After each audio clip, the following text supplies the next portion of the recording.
10 বছরের রাজদীপ আমাদের কাছে এসছে অ্যাঙ্কেল ইনজুরি নিয়ে।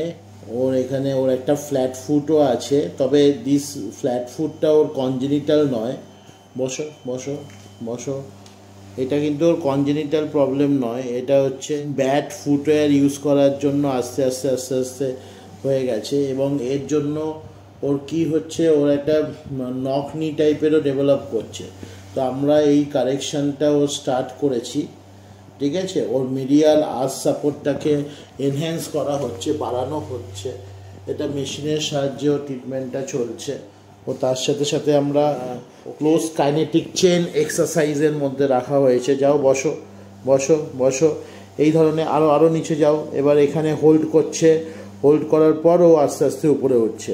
এই ধরনের ট্রিটমেন্টের জন্য আপনারা আমাদের সাথে যোগাযোগ করতে পারেন। আমরা কারেক্টিভ এক্সারসাইজ প্রোটোকলের উপর বেস করে এই কারেকশানগুলো করে থাকি। এখন কেমন আছো? ভালো আছো? হাঁটু ব্যথা, কোমর ব্যথাটা কমেছে তোমার? হ্যাঁ, আগে যখন ও এসছিল তখন ওর এতটাই বেড়ে গেছিল যে ওতে নির মিডিয়ালস মানে ভেতরের দিকে একটা ব্যথা হতো হাঁটতে গেলে, আর হাঁটতে গেলে পা দুটো ক্রস হয়ে যেত, জড়িয়ে যেত। এখন সেখান থেকে অনেকটাই বেটার। এরপর আমরা এর উপর বেস করে ও ট্রিটমেন্টটা করা হবে।